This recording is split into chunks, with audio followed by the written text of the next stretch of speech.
Hey, what's up? Andrew Kramer here for VideoCopilot.net, your After Effects resource. This tutorial is a great one. It's very versatile, and you're going to find it's very useful for a number of things. To bring demons back from the dead is tricky business, I can assure you. And what you need to do is get some candles, a blanket, a book of spells, and possibly some snacks, just in case you do bring the demons into the living world.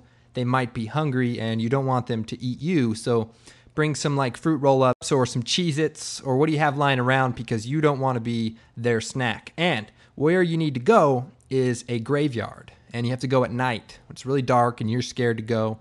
Bring a friend, because you'd never want to die alone. Trust me. And you're going to go there and you're going to try to bring the demons into the living world that night. And it's a lot of fun. Now, of course, this is After Effects, so forget all that stuff. Well, maybe not the snacks, because this is a long one.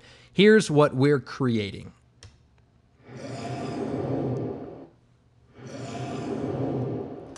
All right, so of course we have Sam Loya here, and he is of course half demon, as you can see.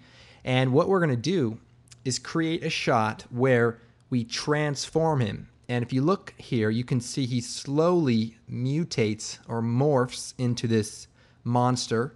Okay, so let's go ahead and get started. What I have is a composition of our friend Sam giving us a crazy face. This is raw footage, by the way, so just in case you were wondering. And what I'm going to do is motion track our footage. The key to this effect is stabilizing the face.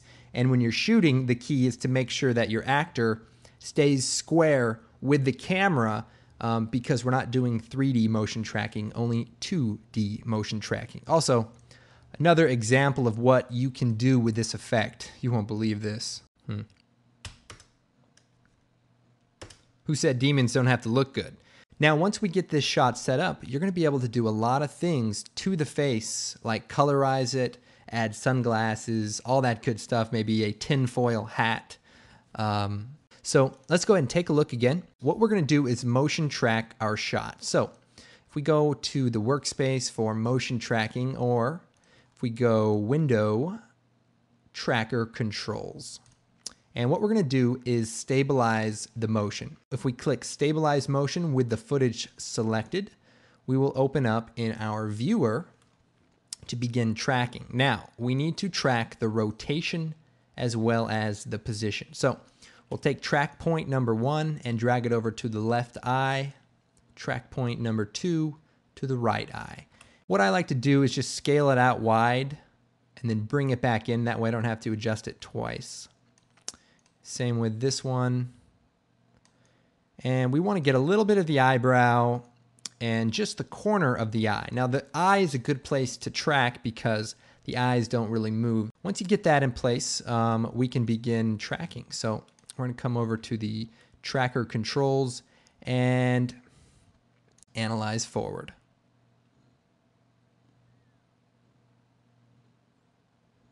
Okay, so that looks pretty good. But if you need to, you can go and adjust these as needed. One solution to a bad track is to go into the middle of the footage and set up the track points, and then analyze forward, and then come back after it's done tracking, then bring it back to where you started, and then analyze backwards.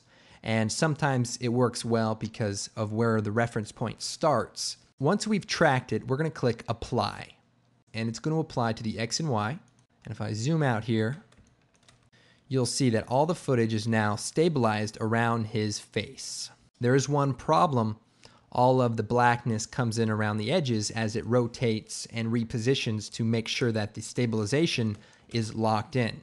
So what we're going to do is we're going to pre-compose this footage. So we're going to choose Layer, Pre-compose, Move All Attributes, and we'll call this Pre-comp Face, and choose OK.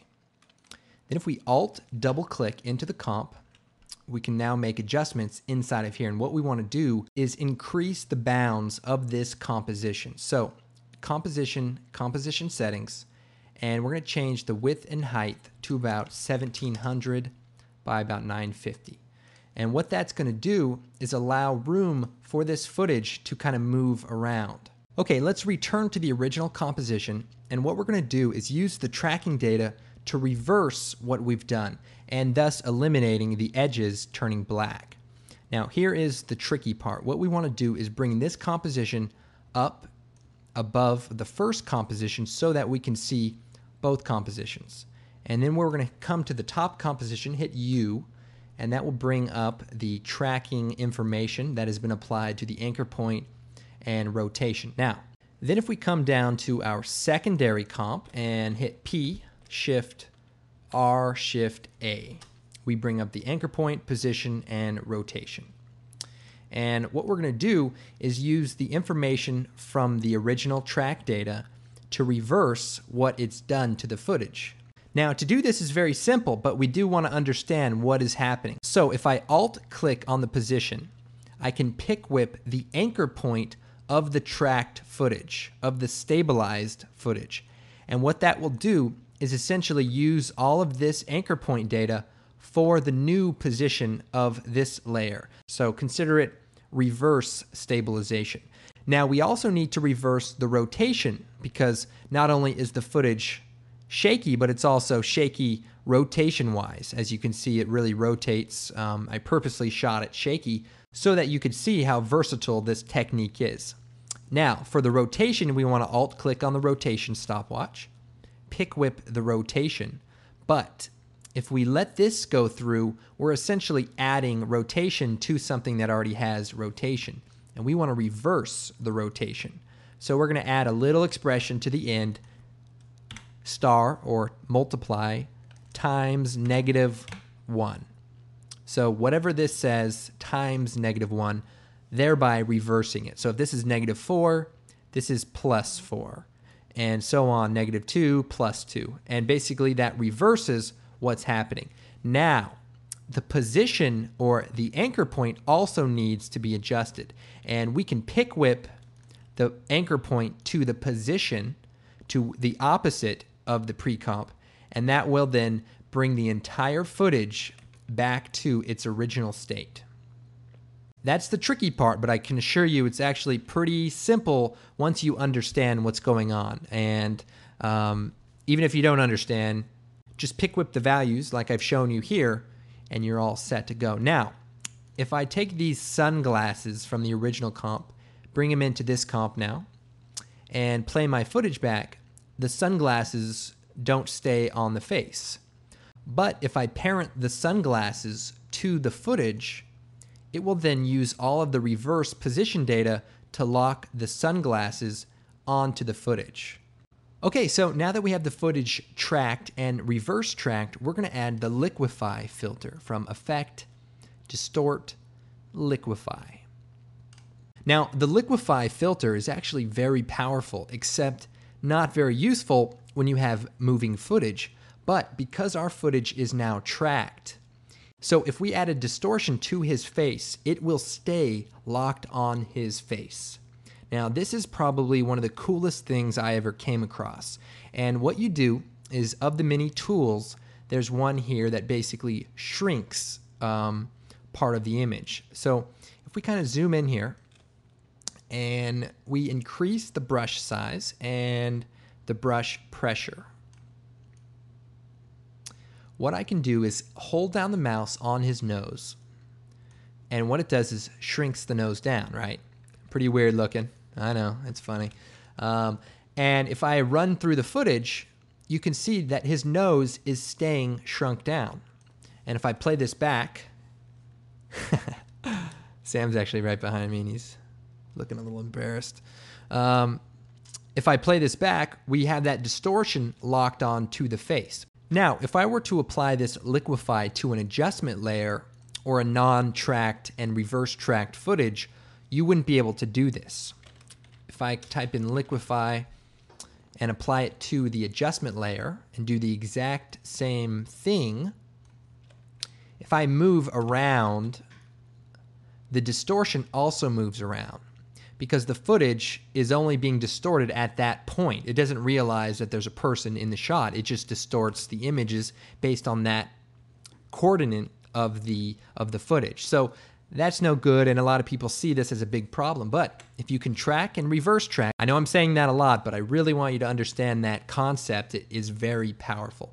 So if we go back to our footage and turn our Liquify back on, you can see that the footage stays locked on to his nose being shrunken down. Now, you can do a million things with this. Personally, I like the idea of doing a crazy demon face. So I'm going to reset this, and we're going to take a look at some of the tools. Well, we have the first one, which is essentially the smudge tool, and change the brush size and the brush pressure. Now, if you bring the pressure down, the distortion is soft and slightly unaffected. But if you turn the pressure up to close to 100, you can really move pixels around. And even in this case, watch this. I mean, that stays locked onto his head because of the whole tracking business. I like these ones for distorting eyes. And remember, it's all tracked in. So whatever you can think to do, you can come up with some pretty cool effects and some interesting characters for your scary films, demons, zombies. What we're going to do is take the smudge tool, and if you hold control down, you can scale down the brush size. And we're going to zoom in here, bring the brush pressure up, and we're just going to make some evil eyebrows and just kind of drag these up high. And then we're going to make it a little larger. And you hit control and then just drag left or right, and it kind of lets you do that. And we'll bring the middle of his eyes down here.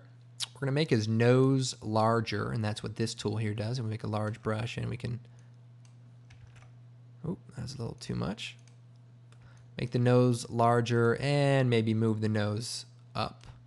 And then we'll stretch out the nostrils. Why not? And by the way, it's actually probably better if you work on the area where you want the distortion to take place, because that's where you want to make your adjustments. At this time, I can show you the magic eraser. You just kind of erase and it removes the distortion from an area. You can also check out what the distortion looks like using the view mesh and some other settings. I mean, you're really going to find this to be pretty powerful. But back to the smudge tool, let's just create some cool distortion. And maybe enlarge the mouth so it looks kind of crazy. So that looks pretty good. And we want to be able to keyframe this on and off. And the great thing about the Liquify is the distortion percentage. You can bring it down to 0 or up to 100 or even past that, but I don't recommend it. And what we're going to do is go line this animation up to just before he turns into the demon, and turn the stopwatch on at 0%. Then we're going to move forward just a few frames there and change it to 100. And if we hit U on the keyboard, you can see the distortion happens just at that point in time. And he kind of stops it at the very end, and what we can do is then set another keyframe, move forward, and then turn it off. And that way he kind of turns on demon, and then shuts off. Real quick, another cool tip is if you take the eraser tool, erase the distortion, okay, at any time. You can then add in some more distortion, and guess what? It automatically is still keyframed by the distortion percentage, which makes this very versatile for you to be able to say, no, and let me try something again. And then you can, add some of your own distortion, bring the nose down, the nose bigger, mouth bigger. Okay, so next step, we want to colorize the face. So I'm going to create a new adjustment layer. Now I'm going to move to the middle of the animation where the distortion takes place, and we're going to draw a mask with the pen tool around his face. And you can, work on this or just do it roughly, depending on how detailed you want it. And then if we hit MM, we can look at the mask properties. We can feather it, maybe 10. And then if we choose Effect, Color Correction, Hue and Saturation, and Effect, Color Correction, Curves. And what we're going to do is bring the saturation down. And of course, the adjustment layer allows you to apply effects to it, and it will only affect the layers beneath it. And then we're going to add some contrast to the curves. Just add a couple of points. And then we're going to go to the red channel and bring the curve down to add a little green, a little demon green.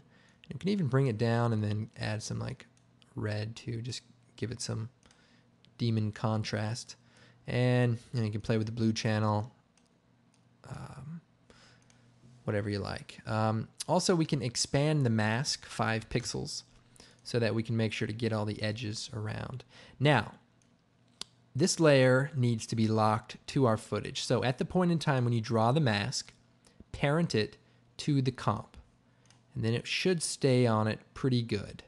Now, what you want to do is animate it to fade out as the percentage of the distortion is faded on using the liquify filter. But the liquify filter uses a percentage from 0 to 100, just like opacity. So if we take the opacity of the adjustment layer, alt-click on it, we can pick whip the distortion percentage. Then it will fade on as it distorts in. And that way you only have to reanimate the distortion percentage and everything else will stay locked into it, because we're not just going to link this parameter. We're going to be able to link any other effects that we add to it. Now, to perfect this even further, what you can do is hit M and keyframe the mask shape. And basically what you would do is move the points around the face, move forward a little bit, and then move the points again so that as the shot moves, you know, the face rotates, all that stuff, you'll be sure to keep any of the color inside of his face and not bleed out on other things. And you don't have to do it very often, but if you just kind of go through and make the slight adjustments, you can then refine this effect for that feature film composite. But for now, we'll just use the rough composite as it is here. Now, the next step is to add shadows into his face to make it more evil. Kind of like if you have a flashlight and you're telling scary stories, you want to make sure that these shadows are harsh so that the story is more frightening. I know it always worked on me when people told me stories. And I'm going to choose Effect, Color Correction, Curves. And what we're going to do is just bring the darkness down. And then we're going to take the pen tool and draw masks around the scary part that we want to add shadows to. So the eyes, for one, we can just draw shapes around the eyes using the pen tool. Draw some more shapes. And some more shapes.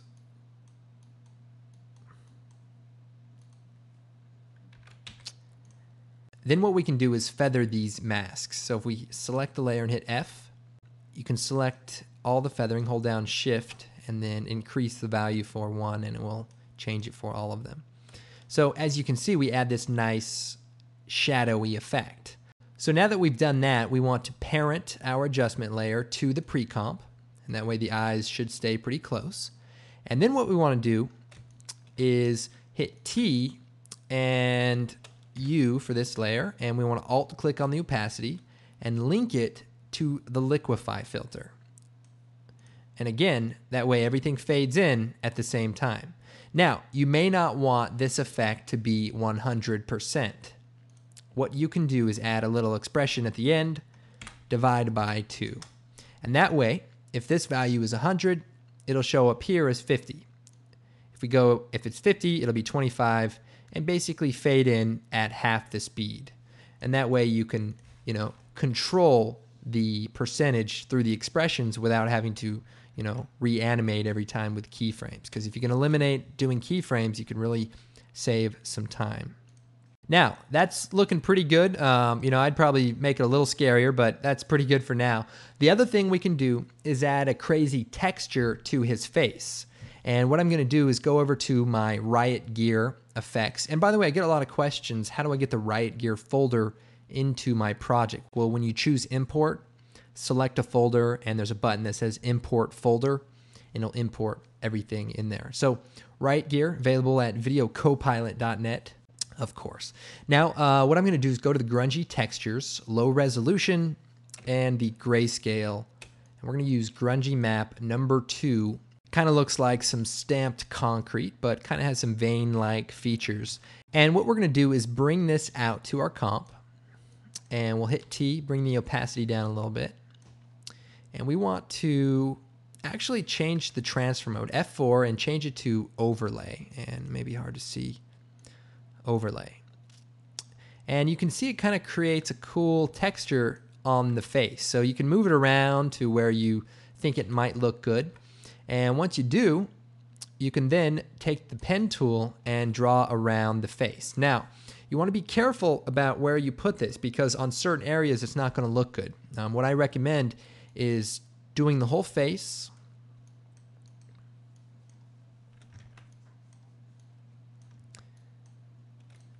And then adding more masks around the eyes, nose,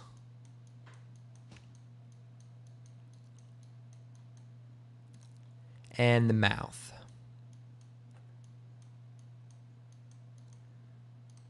And then what you want to do is hit MM, so bring up all the masks that we've just created, and then reverse the second two, so subtract them. And then what that'll simply do is, let's see if we solo this, it will reverse those spots, and if we feather it out, we can make the mask a little bit softer. And if we turn the layers back on, this will actually just make it look more like it's on the face.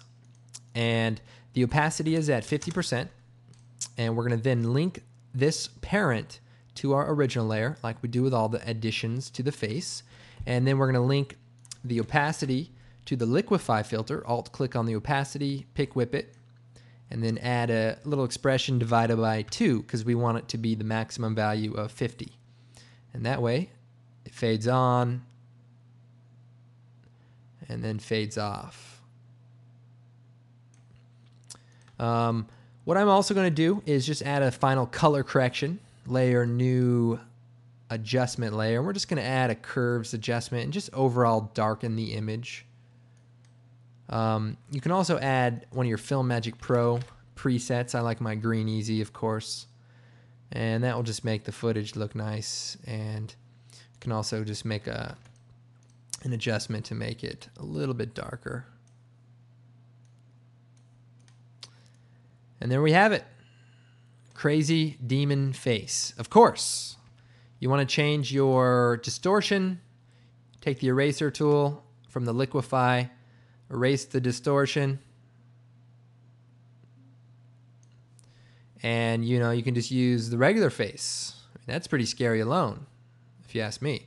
And we can make the nose small because there's nothing funnier than a nose being ridiculously small. And everything is already still linked in together, and we don't have to make any other adjustments. And if you're crafty enough, you could actually probably add some fangs, but you may want to track that separately so that it stays on the face a little bit better. Okay, well, this looks really good, but of course, there is one last thing to do, and we wouldn't want to forget this. Because as we know, demons look best wearing sunglasses. Well, I hope you guys had a fun time. I'm Andrew Kramer, and of course, come check out the blog at videocopilot.net. And don't forget to come by our products page. Our DVDs are fantastic. We have riot gear, designer sound effects, all these great tools to enhance your next project. And don't forget to leave a comment or even post a link to your demon videos. We want to see them at the videocopilot.net blog. I'm Andrew Kramer, and we'll see you next time.